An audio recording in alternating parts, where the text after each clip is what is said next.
Indian river system को, भारतीय नदी तंत्र को हम उद्गम या ओरिजिन के आधार पे 3 भागों में बाँट सकते हैं। पहला भाग है सिंधु नदी का तंत्र, दूसरा है गंगा नदी का तंत्र और तीसरा है ब्रह्मपुत्र नदी का तंत्र। आज की वीडियो में हम जानेंगे सिंधु नदी तंत्र की सबसे प्रमुख नदी उसके बारे में। इस वीडियो में हम कवर करेंगे इस नदी का उद्गम और संगम, इसका रूट, इसका पथ, इसकी सहायक नदियां, ट्रिब्यूटरीज और जानेंगे अन्य महत्वपूर्ण तथ्य।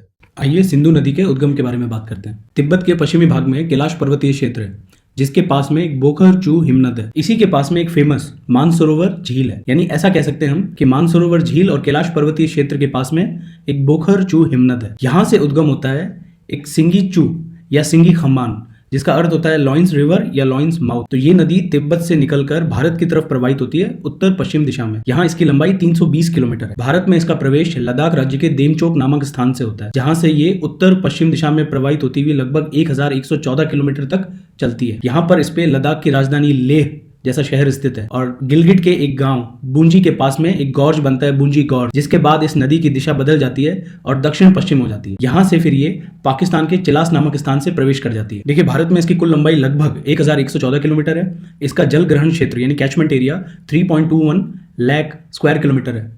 ये इसके कुल जल ग्रहण क्षेत्र या कैचमेंट एरिया का सिर्फ 9.8% है। अब बात करते हैं पाकिस्तान में इसके प्रवाह की। तो पाकिस्तान के अटक से ये मैदानी क्षेत्र में होते हुए मिठानकोट से पंच नदियों का जल लेते हुए अरब सागर में जाकर डेल्टा बनाकर उसमें मिल जाती है। अब इसके दूसरे भाग में जानते हैं हम इसकी प्रमुख सहायक नदियों के बारे में। पहले हम देखते हैं राइट साइड की ट्रिब्यूटरी। पहली जो नदी है वो है श्योक रिवर। इस श्योक नदी के अंदर सियाचिन ग्लेशियर से निकली एक नदी आके मिलती है नुब्रा। फिर गिलगिट राज्य में उसी बुंजी गॉर्ज के पास जो बुंजी गांव है, उस बुंजी गांव में एक नदी आके मिलती है गिलगिट नाम की। एक नदी अफगानिस्तान के काबुल से आती है जिसका नाम है काबुल नदी। इसमें पाकिस्तान की ही स्वात नदी आके मिलती है। इसी तरह यहाँ पे एक तोची नदी, उसके बाद कुर्रम और एक आखिरी प्रमुख नदी गुमल आकर मिलती है। अब हम देखते हैं इसमें बाईं तरफ यानी लेफ्ट साइड से मिलने वाली नदियां। तो लेफ्ट साइड की पहली नदी भी लद्दाख से ही आकर मिलती है। ये सिंधु नदी में मिलने वाली सबसे पहली सहायक नदी है। इसका नाम है जास्कर। इसके बाद जो प्रमुख नदियां आकर सिंधु में मिलती है उसको हम एक साथ पंचनद कहते हैं, जिसमें झेलम, चिनाब, रावी, व्यास और सतलज नदियां शामिल है। तो इसमें जम्मू कश्मीर राज्य से झेलम नदी आती है। फिर हिमाचल राज्य से इसमें चिनाब नदी आकर मिलती है। फिर हिमाचल राज्य से ही एक और नदी उद्गम होती है, रावी, ये आकर इन दोनों में मिलती है। फिर हिमाचल से ही एक व्यास नदी निकलती है जो पंजाब के हरिके नामक स्थान में सतलज नदी से मिलती है। और यहाँ ये पांचों नदियों का पानी लेके सतलज पाकिस्तान के मिठनकोट में जाकर सिंधु नदी में मिल जाती है।